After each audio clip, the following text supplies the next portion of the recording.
श्रीमन्महागणाधिपते नमः। श्री सरस्वत्यै नमः। श्री सद्गुरु चरणकमलाभ्यां नमः। वक्रतुंड महाकाय सूर्यकोटि समप्रभ निर्विघ्नं कुरु मे देव सर्वकार्येषु सर्वदा। गुरुर्ब्रह्मा गुरुर्विष्णु गुरुर्देवो महेश्वरा। गुरु साक्षात् परब्रह्म तस्मै श्री गुरुवे नमः। मूकं करोति वाचालं पंगुं लंघयते गिरिं यत्कृपार्थमहं वन्दे परमानन्दमाधवम्। मनोजवं मारुतितुल्यवेगं जितेन्द्रियं बुद्धिमतां वरिष्ठं वातात्मजं वानरयूथमुख्यं श्रीरामदूतं शरणं प्रपद्ये। जयाचा जनी जन्मनामार्थ झाला, जयाने सदा वासनामात केला। जयांच्या मुखी सर्वदा नाम कीर्ती, नमस्कार माझा सद्गुरु ब्रह्मचैतन्य मूर्ती। पुंडलिक वरदा हर विठ्ठल, श्री ज्ञानदेव तुकाराम। पंढरीनाथ भगवान की जय। राजाधिराज प्रभु रामचंद्र भगवान की जय। देवर्षि नारद महाराज की जय। जय जय रघुवीर समर्थ श्री मंगलमूर्ती मोरया।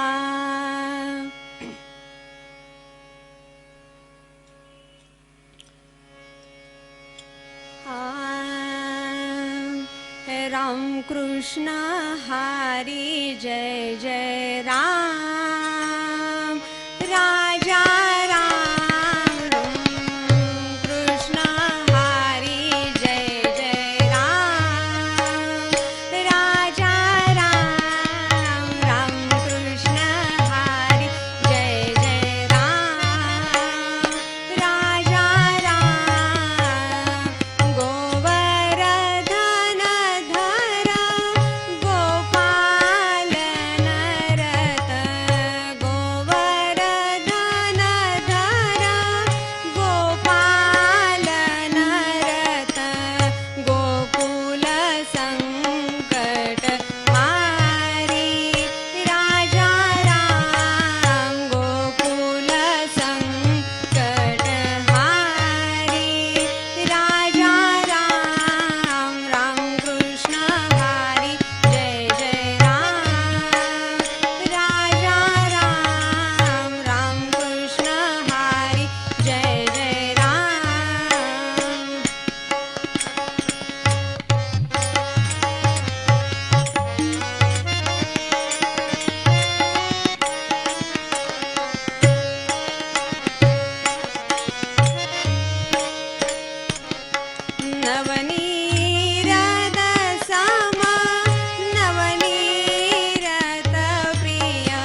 बालकृष्ण चरणी लक्ष लागो रे बालकृष्ण चरणी लक्ष लागो रे कीर्तन संगे रंगात देह वागो रे कीर्तन संगे रंगात देह वागो रे बालकृष्ण चरणी लक्ष लागो रे बालकृष्ण चरणी लक्ष लागो रे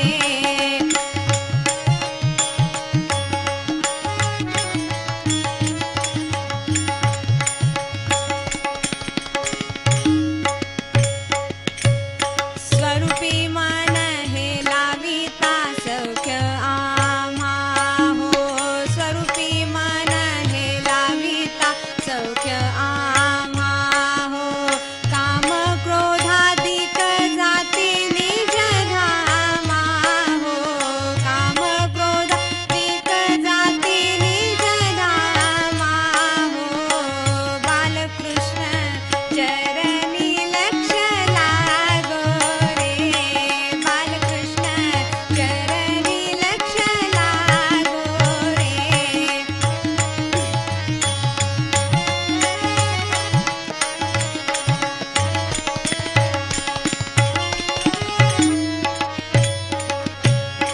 सारा सार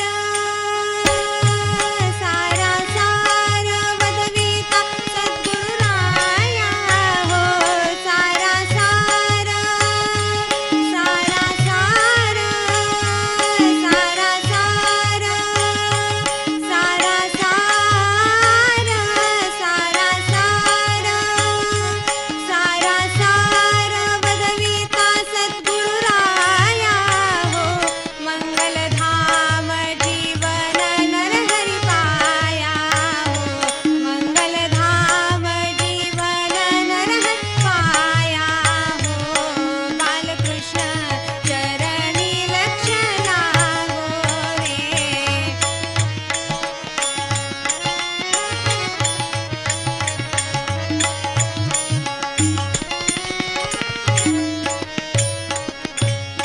तद्रूप चिन्मय नारायण रूप घ्या हो सद्रूप चिन्मय चिन्मय चिन्मय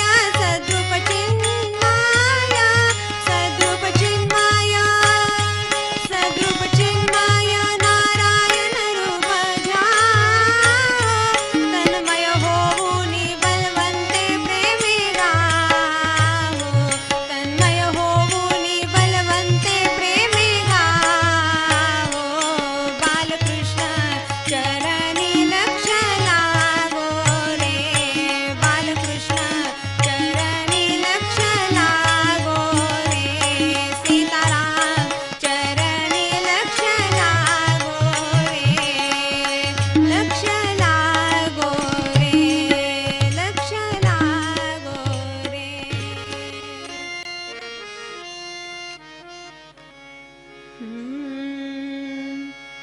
ओंकार प्रधान रूप गणेशाचे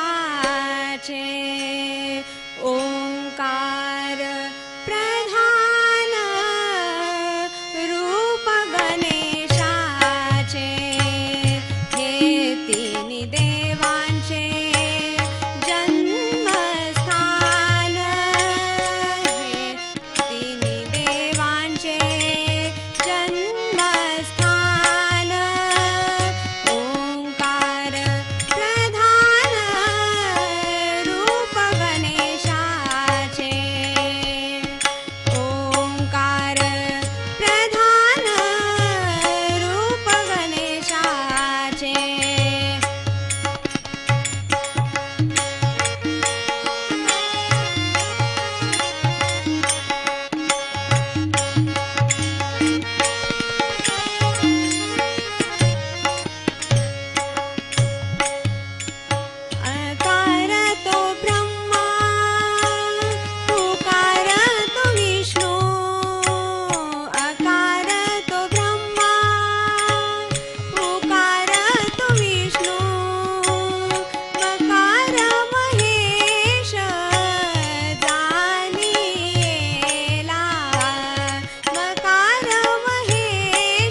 रघुवीर समर्थ, जय जय रघुवीर समर्थ, जय जय रघुवीर समर्थ.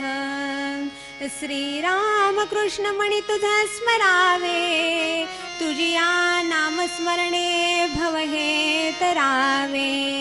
तुला आठवावे, तुला मी भजावे, अंतीही तव नाम ओठी रहावे.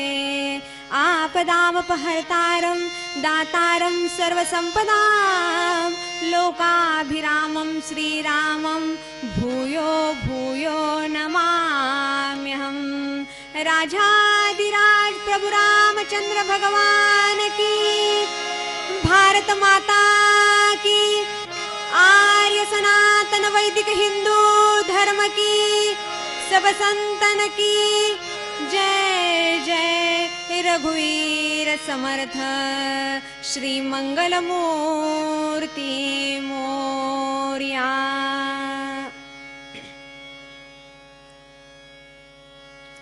श्रोते हो, आज महाराष्ट्र समाज नारदीय कीर्तन सोहळा समिती उज्जैन यांच्यातर्फे हे कीर्तन संमेलन इथं आयोजित केलेलं आहे. त्यातील ही पहिल्या दिवसाची प्रथम सत्राची सेवा मंगलाचरणाचं कीर्तन माझ्या वाट्याला आलेलं आहे आणि माझ्या अल्पमतीनुसार मी छोटासा या कीर्तनाचा, या अभंगाचा निरूपण करण्याचा प्रयत्न करणार आहे. श्रोते हो, तुम्हा सर्व श्रोत्यांच्या मनामध्ये असणाऱ्या आत्मारूपी रामरायाला वंदन करते. तुम्ही सर्व ज्येष्ठ सर्व मंडळी आहेत, मनापासून सर्वांना वंदन करते. तसेच कीर्तन क्षेत्रातील ज्येष्ठ कीर्तनकार हर्षदबुवा जोगळेकर यांच्याही चरणी नतमस्तक होते आणि माझ्या कीर्तनरूपी सेवेला प्रारंभ करते. श्रोते हो, निरूपणासाठी घेतलेला अभंग संत श्रेष्ठ जगद्गुरु जगतवंदनीय देहू निवासी सर्व संतांमध्ये मुकुटमणी ज्यांना म्हटलं जातं असं तुकाराम महाराज यांचा अभंग निरूपणासाठी घेतलेला आहे. अहो, जे सदेह वैकुंठाला गेले असे हे तुकाराम महाराज आजकाल जरी गेले नसले वैकुंठाला तरी त्यांच्या नावापुढं वैकुंठवासी असं लावावं लागतं, कैलासवासी. पण तुकाराम महाराज स्वतः सदेह वैकुंठाला गेलेत, तर त्यांच्याबद्दल काय वर्णन करावं. कविवर्य म्हणतात, जयाची वदे पूर्ण वेदांत वाणी, म्हणावे कसे तया लागी वाणी. परब्रह्म रूपी असा जो तुकावा, तयाचे तुकी कोण दुजा तुकावा. तुकाराम महाराज की जय. श्रोते हो, आज आपण कुठल्याही कार्याची सुरुवात ही गणपतीच्या पूजनानं करायची असती, म्हणून आजच्या निरूपणासाठी घेतलेला अभंग तुकाराम महाराजांचा गणपतीचं वर्णन करणार आहे.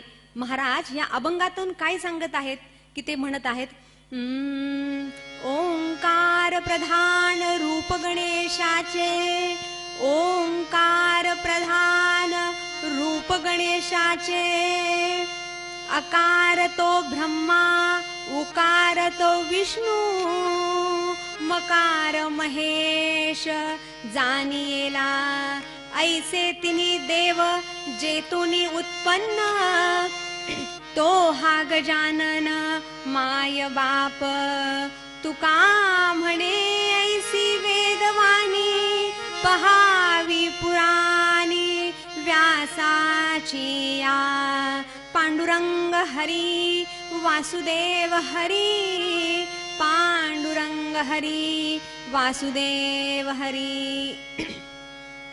श्रोते हो, महाराज म्हणतायत की ओंकार स्वरूपा, ओंकार प्रधान रूप गणेशाचे, की अशा हा गणेशरायाला आपण सर्वांनी वंदन करायचे. ओंकार हे सर्व देवतांच्या, पृथ्वीच्याही आधी जे जन्माला आलं ते ओंकार, म्हणून त्या गणरायाला ओंकाराचं स्वरूप आहे. ओंकार प्रधान रूप गणेशाचे. ह्या ओंकार मध्ये 3 शब्द दडलेले आहेत. आकार, उ आणि म. आ म्हणजे आकार तो ब्रह्मा, ब्रह्मा म्हणजे की जो विश्वाची निर्मिती करतो तो ब्रह्मा. उकार तो महेश, महेश म्हणजे तो पृथ्वीचा पालन करता. आणि मकार, आकार तो ब्रह्मा, उकार तो विष्णू, मकार महेश जानियाला. महेश म्हणजे तो पृथ्वीचा संहार करता. म्हणून ब्रह्मा विष्णू महेश हे स्थान कुणाचं आहे तर हे गणेशाच्यातून निर्माण झालेले आहेत. म्हणून कुठल्याही कार्याची सुरुवात करताना आधी प्रथम गणपतीचं पूजन करायचं असतं. वक्रतुंड महाकाय सूर्यकोटी समप्रभ, आपण असं सर्व म्हणून गणपतीचे प्रारंभ करतो की नाही सगळे. गणपतीच्या पूजेला कुठलंही कार्यक्रम असू द्या, कुठलंही घरात लग्न असू द्या, विवाह असू द्या, आधी आपण सुरुवातीला गणपतीचं पूजन करायचं आणि मग आपल्या कार्याला सुरुवात करायची. अहो आपण असं सर्वच संतांनी ह्या गणपतीचे पूजन केलेलं आहे. तुकाराम महाराज नाही, आपले ज्ञानेश्वर माऊलींनी सुद्धा जेव्हा ज्ञानेश्वरी लिहायला सुरुवात केली तेव्हा प्रथम सुरुवातीला सुद्धा त्यांनी अगदी गणेशाचं वर्णन केलं. आणि ते म्हणतात ओम नमो जियाद्या वेद प्रतिपाद्या.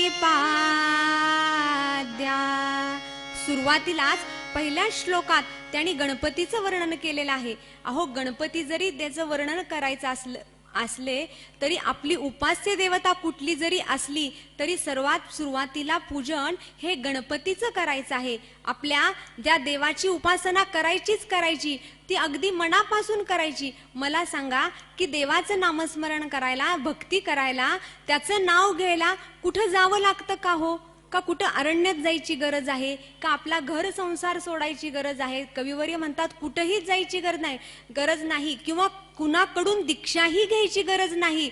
मग काय म्हणतात कविवर्य? न लगे दीक्षा न लगे भिक्षा न लगे विपिन विहार, साधन नामची सार कलियुगी साधन नामची सार, उच्चारिता तक्षणी लाभे वांछित अर्था पार, साधन नामची सार कलियुगी साधन नामची सार.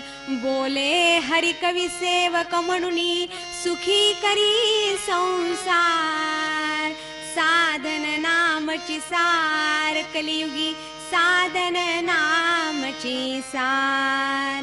ह्या कलियुगात भगवंताची, गणपतीची जरी सेवा करायची असेल तर फक्त काय महत्वाचं आहे तर ह्या कलियुगात फक्त नाम महत्वाचं आहे.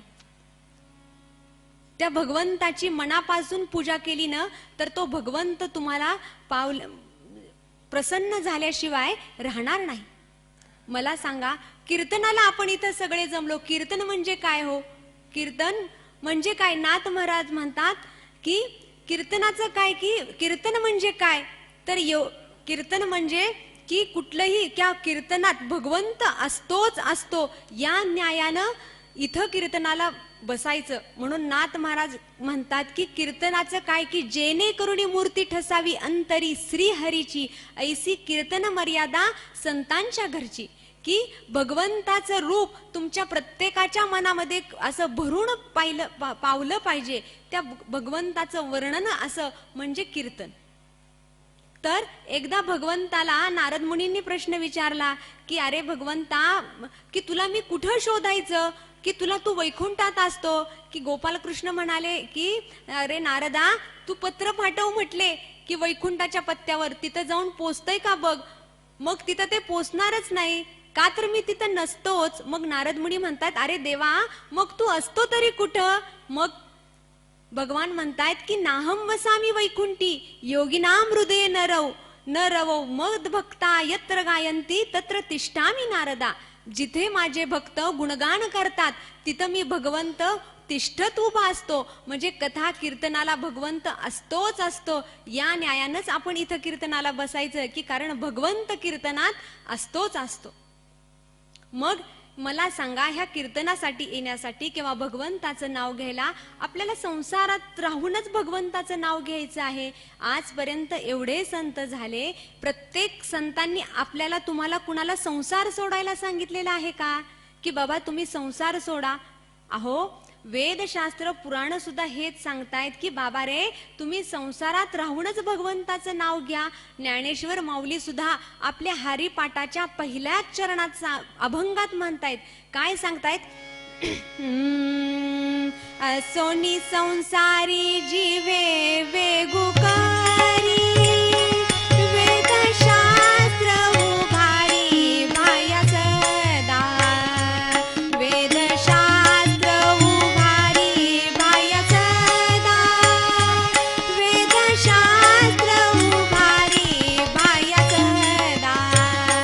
हरी मुखे म्हणा, हरी मुखे म्हणा, पुण्याची गणना कोण करी, पुण्याची गणना कोण करी, पुण्याची गणना कोण करी. बघा, ज्ञानेश्वर माऊली सुद्धा सांगतायत की संसारात राहूनच वेदशास्त्र पुराण हे हात उंच करून बाबांनो हेच सांगतायत की तुम्ही संसारात राहूनच भगवंताची भक्ती करा. मग कोणी संसार सोडायची गरज नाही असं जर संतांनी सांगितलं असतं तर आज सर्वजण इथं कीर्तनाला आलेच नसते. मग संसारात राहूनच तुम्ही भगवंताची भक्ती करायची आहे. मला सांगा, आज आपण गणेशाला वंदन करत आहोत, आपण गणेशाची पूजा करत आहोत, गणेशाला वंदन करत आहोत की तो गणपती सर्व विघ्न दूर करणारा गणपती आहे, संकटांचं हरण करणारा असा गणपती आहे की त्या गणपतीची सगळ्यांनी पूजा केली, सगळ्या देवदेवतांनी त्याची पूजा केली आणि त्याला अग्रपूजेचा मान मिळाला. बघा, एकदा काय झालं की ब्रह्मदेवांनी की देवांमध्ये शर्यत लावली की जो कुणी पृथ्वीला 3 प्रदक्षिणा घालून येईल त्याला अग्रपूजेचा मान दिला जाईल, अशी देवांमध्ये शर्यत लागली. असं त्यांनी ब्रह्मदेवाने जाहीर केलं की जो कुणी पृथ्वीला 3 प्रदक्षिणा घालून येईल त्याला अग्रपूजेचा मान दिला जाईल. आणि श्रोते हो, हे सगळे देवांना कळतात. देवांची एकच धांदल उठली की सगळेजण आपापले वाहन घेऊन, प्रत्येकाला अग्रपूजेचा मान हवा होता आणि प्रत्येक जण आपापलं वाहन घेऊन पृथ्वी प्रदक्षिणा घालण्यासाठी निघाले सुद्धा, क्षणभर सुद्धा तिथं थांबले नाहीत. का तर प्रत्येकाला अग्रपूजेचा मान हवा होता. पण सगळे देव निघून गेले आणि गणपती मात्र विचारात पडलाय की मी काय करावं बरं, माझं वाहन उंदीर अगदी छोटासा आहे, मी त्याच्यावर बसलो तरी त्याला वजन माझं सुद्धा सहन होणार नाही, मी काय बरं करावं, कारण गणपती बुद्धीची देवता आहे. असा विचार करून गणपतीनं मनात विचार केला आणि पार्वती मातेला बोलावलं. कैलासावरती गेले, शंकरांजवळ पार्वती मातेला बसवलं आणि आपल्या आई वडिलांना 3 प्रदक्षिणा मारल्या आणि गणपती बाप्पा तिथं बसले. का तर पृथ्वी म्हणजे पार्वती माता म्हणजे पृथ्वी आणि आपले आई वडीलच म्हणजे पृथ्वी आहेत असं समजून गणेशानं त्या आई वडिलांना आपल्या 3 प्रदक्षिणा मारल्या आणि तिथं बसले. आणि बघता बघता धापा टाकत धावपळ करत सगळे देव तिथं येऊन पाहतायत, बघतायत आणि ब्रह्मदेवांना विचारतायत की आता सांगा की अग्रपूजेचा मान कुणालाच आहे. असं म्हणतायत की मग ब्रह्मदेव म्हणतायत की तुम्ही सगळेजण बरोबर आहात, पृथ्वी प्रदक्षिणा मारली, पण इथं सगळी खरी कसोटी होती ती बुद्धी चातुर्याची आणि ते बुद्धी चातुर्य वापरले ह्या गणपतीनं. कारण आपले आई वडीलच हे आपली माता म्हणजे ही पृथ्वी माता आणि हा पालनकर्ता म्हणजेच आपले वडील समजून आपल्या गणेशानं त्या आई वडिलांना 3 प्रदक्षिणा घातल्या. इथेच त्याचं बुद्धिश्रेष्ठत्व सिद्ध झालं आणि तेव्हापासून गणपतीला आपल्या की अग्रपूजेचा मान दिला आणि तेव्हापासून ही प्रथा रूढ झाली की कुठल्याही कार्याच्या आरंभी आपण गणपतीचं पूजन करतो. आपण गणपतीचं, अहो सगळ्या संतांनी सुद्धा गणपतीचं पूजन केलं, गणपतीची प्रार्थना केली, गणपतीची आराधना केली, सगळ्यांनी गणपतीला देवतांनी सुद्धा श्रेष्ठ मानलं. अहो की गणपतीनं ह्या ब्रह्मदेवांना की सृष्टी निर्मितीचा कारभार दिला आणि ब्रह्मदेवांना अहंकार झाला की माझ्यामुळं सगळी पृथ्वी, माझ्याकडं सृष्टीचं काम आहे आणि माझ्यामुळंच हे सृष्टी निर्मिती होत आहे, असा अहंकार ब्रह्मदेवांना झाला. आणि ते म्हणू लागले, मनात त्यांना थोडा अहंकार झाला की माझ्यामुळंच सगळी ही पृथ्वीची निर्मिती होते, हे मनोमन गणपतीनं जाणलं आणि त्यांचं अहंकार हरण करायचं ठरवलं. आणि श्रोते हो, जसा ब्रह्मदेवांना अहंकार झाला तसा त्यांना विघ्नांनी त्रास द्यायला सुरुवात केली. सगळी विघ्न त्यांच्या भोवती फिरू लागली. कुणी त्यांचं दाढी ओढतंय, कुणी त्यांचं शेंडी ओढतंय, काय काय 4 जणांनी त्या विघ्नांनी धरून ब्रह्मदेवांना असं वर उचलावं, खाली आपटून टाकावं, त्यांचे पाय बांधावेत, हात बांधावेत, अगदी त्यांना नको नको त्रास करून त्यांना सोडलं. ते मनात म्हणतायत की गणपती रायांची त्यांना आठवण आली, हे गजानना, की तू पृथ्वी निर्मितीचं काम माझ्याकडे दिलेलं आहे, तरी सुद्धा हे विघ्न माझ्या पाठीमागं का लावलेत. आणि त्यांनी स्मरण केलं की गजानना, की तूच मला आता यातून सोडव, काहीतरी मार्ग दाखव. आणि जसं गजाननाचं वर्णन त्यांनी मनोभावी प्रार्थना केली तशी आकाशवाणी झाली आणि ब्रह्मदेवांना म्हणतायत की हे वत्सा, तुझी विघ्न नाहीशी होतील, पण पृथ्वी तलावर तू अतिशय चांगलं उत्कृष्ट रतीचं काम करत आहे, म्हणून तुझ्या पाठीमागं विघ्न लागलेली आहेत. आणि पृथ्वी तलावर सुद्धा जे कुणी चांगलं काम करतील त्यांच्या पाठीमागं अशीच विघ्न लागतील. आणि जो चांगलं कार्य करतो श्रोते हो, त्याच्याच पाठीमागं विघ्न आलेली असते. आणि ही विघ्न कशानं दूर होणार, तर फक्त गणरायाच्या पूजेनं आणि गणपतीच्या पूजेने ही दूर होतात. म्हणून हा गणपतीला कुठल्याही कार्यक्रमाच्या आधी गणपतीचं पूजन करणं हे महत्वाचं आहे. म्हणून सर्वांनी मोठ्यांदा गजर करा, मंगलमूर्ती. बघा, जसा गणपतीला ब्रह्मदेवांना अहंकार झाला, अहो देवांना सुद्धा अहंकार झाला, मग तुम्ही आम्ही तर माणसं आहोत, आपण का त्यातून सुटलोय. थोडस जरी आपल्याला यायला लागलं तर आपल्याला सुद्धा अहंकार होतो. हा अहंकार कसा मी म्हणून आपल्या बरोबर असतो बघा. एक छोटस उदाहरण देते. एक भला मोठा राजवाडा असतो, एक नगर असतं, त्या राजवाड्यात राजा, अगदी भरपूर मोठा राजवाडा, त्यात नोकर चाकर, भरपूर संपत्ती वगैरे असते. अतिशय सुंदर त्या राजाचा कारभार चाललेला असतो. आणि त्या राजवाड्यात भरपूर नोकर असतात. त्यातील एका नोकराला अशी मनात इच्छा होती की ह्या राजाच्या वाड्यातील थोडी संपत्ती, द्रव्य आपण चोरून नेऊया. भरपूर संपत्ती आहे, काय राजाला कळणार आहे, कुठं त्याची कपाट आहे, कुठं तिजोरी आहे. तो तिथला नोकर असल्यामुळं त्याला सगळं माहिती होतं. आणि त्या नोकरानं अगदी पूर्व तयारी केली की कशी चोरी करायची, काय करायचं, त्याबरोबर सगळं नियोजन केलं. त्या राजवाड्यात एक भलं मोठं घड्याळ होतं आणि त्या प्रत्येक घड्याळातनं 1 वाजला की 1 टोल पडायचा, 2 वाजले की 2 टोल, असं ते टोल पडणारं घड्याळ होतं. मग त्या नोकरानं असा विचार केला की प्रत्येक टोल पडला की ह्या राजवाड्यात जायचं आणि आपण चोरी करायची. आणि बरोबर 1चा टोल वाजला की आपण त्या राजवाड्यातून धपकन उडी टाकायची आणि बाहेर यायचं.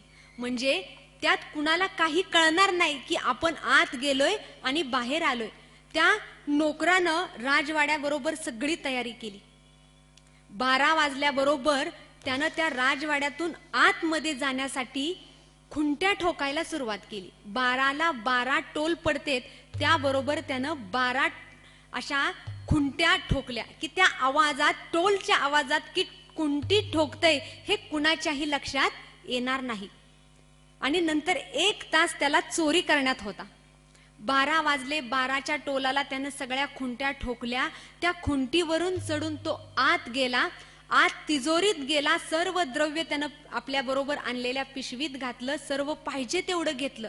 आणि आता काय ठरलं होतं की 1चा टोल पडला की बरोबर त्या टोलच्या आवाजात वरून धपकन उडी मारायची. जशी उडीचा, मग त्या टोलच्या आवाजात आपली उडीचा आवाज कुणालाही येणार नाही.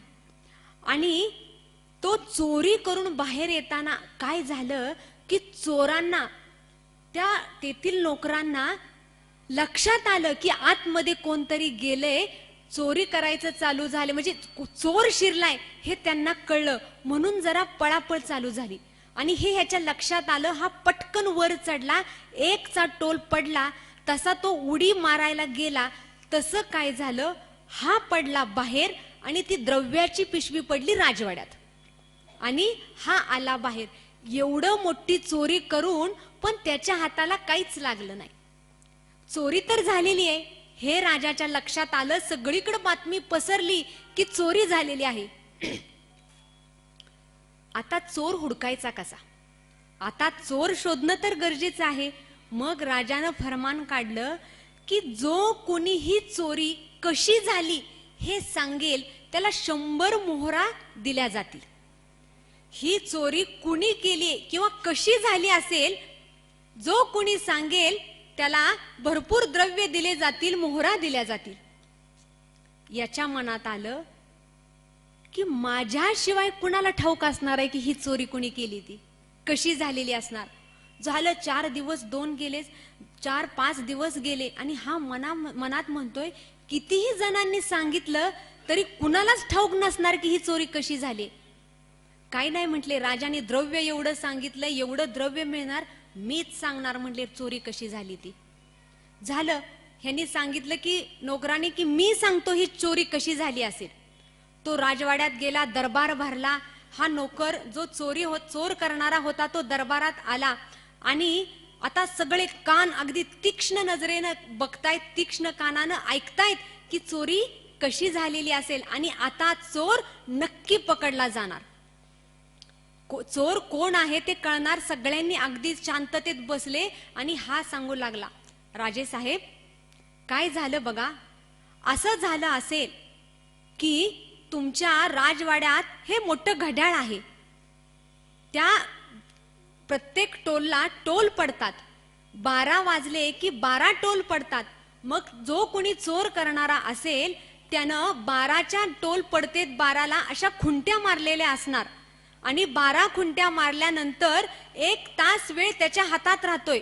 तो 12च्या टोलाला बरोबर तो आत चढणार, चढलेला असेल, त्यानं तिथं आत गेला असेल, सर्व द्रव्य काढून घेतलं असेल आणि तो असा सांगतोय, सगळे कान देऊन ऐकतायत की आता कशी चोरी झाली असेल. तो सांगतो की तिथं सगळी त्यानं चोरी केलेली असणार. तोपर्यंत तुमच्या इकडं सगळ्या नोकरांना कळलेलं असणार की इकडं चोर शिरलाय, चोर शिरलाय. मग त्यानं काय केलं असेल, पटकन तो वर चढला असेल, 1च्या टोलला खाली पडणार, हे त्याला उतरायचं हे त्यानं सांगितलेलं असणार. असा सांगतोय की आता 1चा टोल पडणार, तो द्रव्य घेऊन आलेलं असणार. 1चा टोल पडला आणि काय झालं, मी पडलो बाहेर आणि पिशवी पडली आत. मंगलमूर्ती. अगदी रंगात सगळं चोर सापडणार होता, पण काय आडवं आलं, मी मुळे सगळं ही झालं आणि तो चोर सापडला. म्हणून श्रोते हो, अहंकार हा कधीही कुठल्या गोष्टीचा बाळगू नये, का तर अहंकारामुळे सर्वांचा नाश होतो. आणि हा अहंकार आपल्यातून गळून जायचा असेल तर त्या भगवंताला शरण गेल्याशिवाय पर्याय नाही.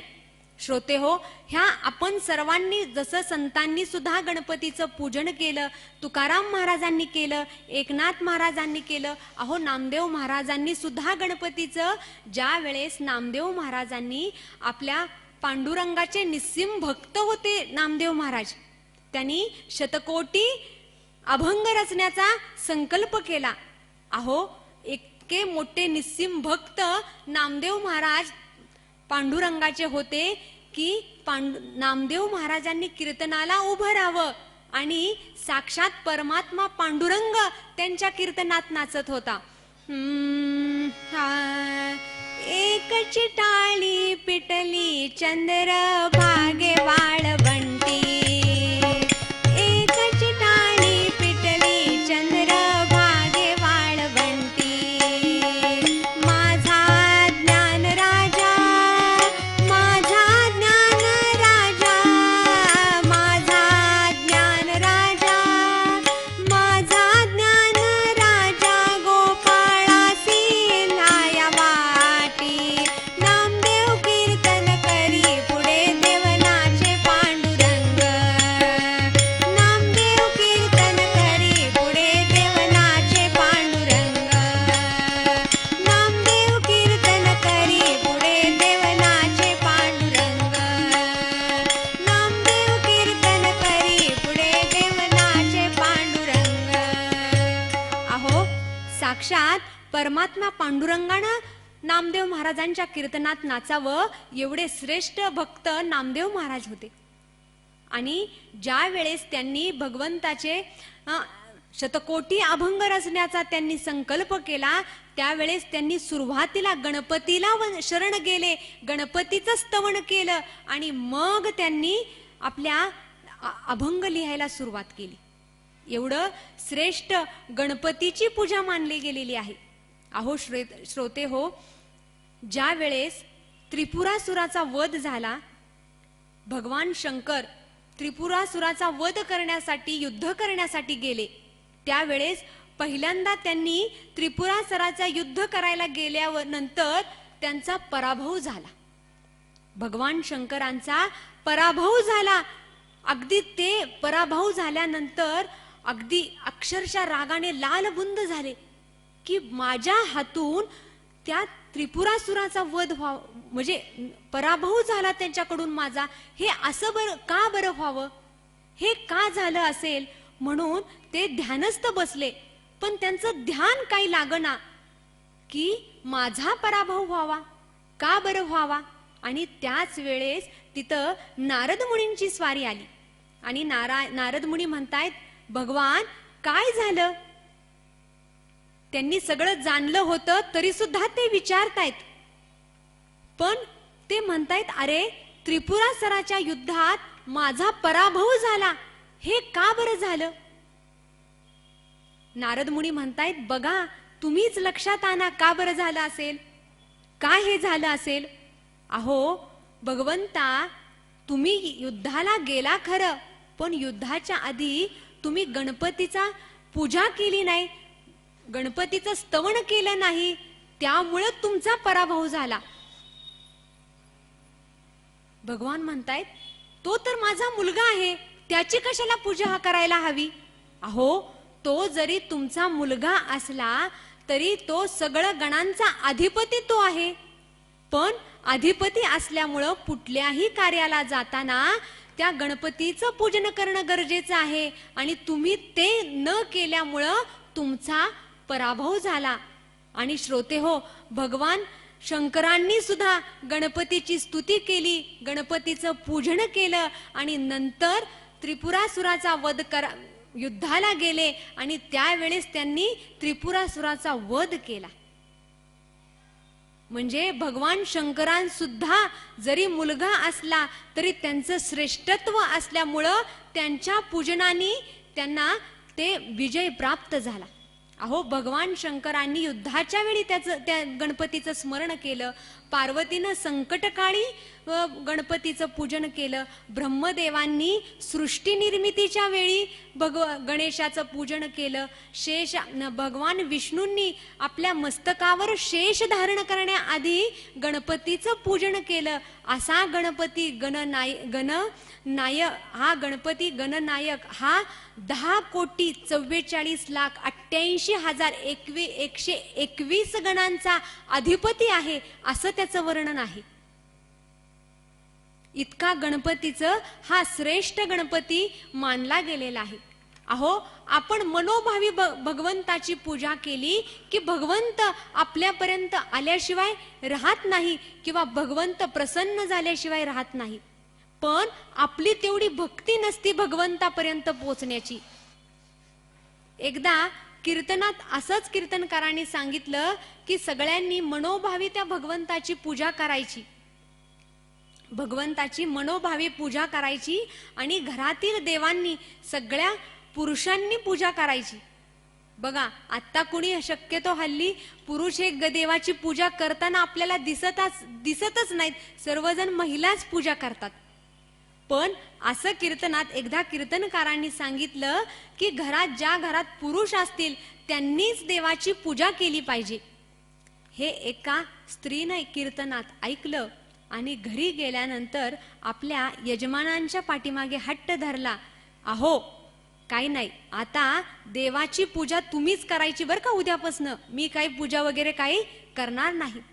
काय आमचं ध्यान कीर्तनाला जातं, काहीतरी ऐकतं आणि घरी येऊन माझ्या मागं सांगत बसतं, मी काही पूजा बिजा करणार नाही अजिबात सुद्धा. नाही म्हटले, काल मी कीर्तनाला गेलते आणि तिथं असं सांगितलंय की घरातील यजमानांनीच देवाची पूजा करायला पाहिजे.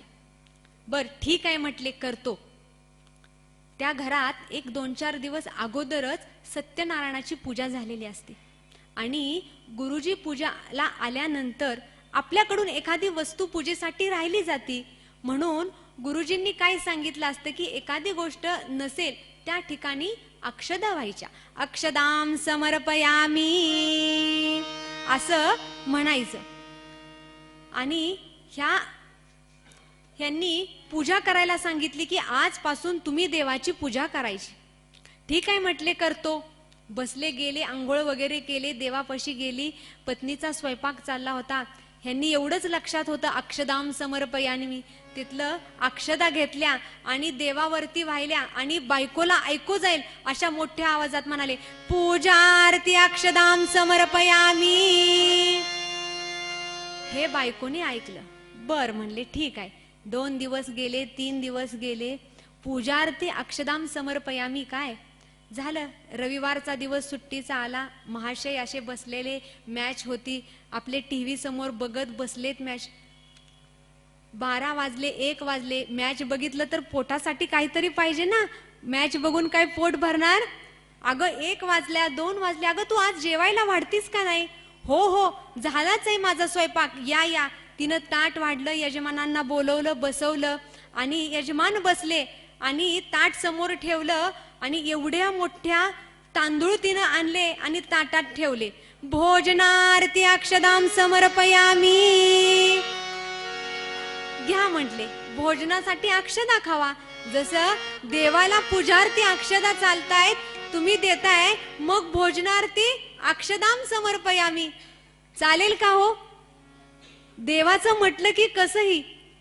आणि आपण अहो बघा श्रोते हो, तुमच्याकडे पद्धत आहे का देवाला नारळ फोडण्याची. नारळ वाढवतात पुढं, बघा आहे का तुमच्याकडे. इथं आमच्या गावाकडे देवाला नारळ फोडला जातो. बघा सगळेजण देवाला नारळ फोडतात आणि नारळ फोडल्यानंतर देवासमोर किती ठेवतात तो प्रसाद म्हणून. एवढा देवाला, एवढा आणि आपल्याला सगळा.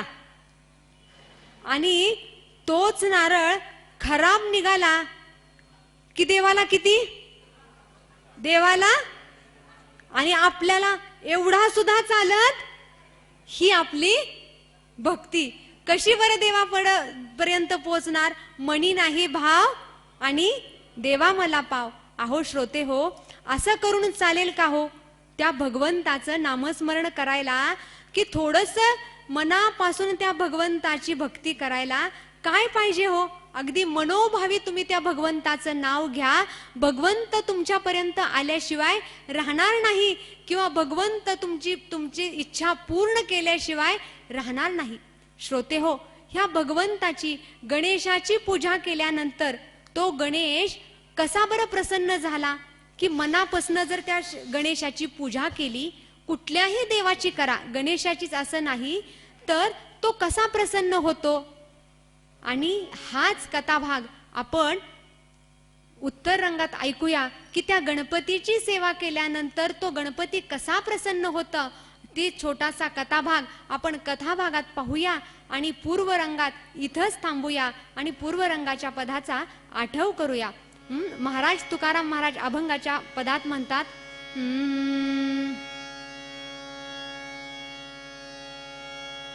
ओंकार प्रधान रूप गणेशाचे, ओंकार प्रधान रूप गणेशाचे, हे तिन्ही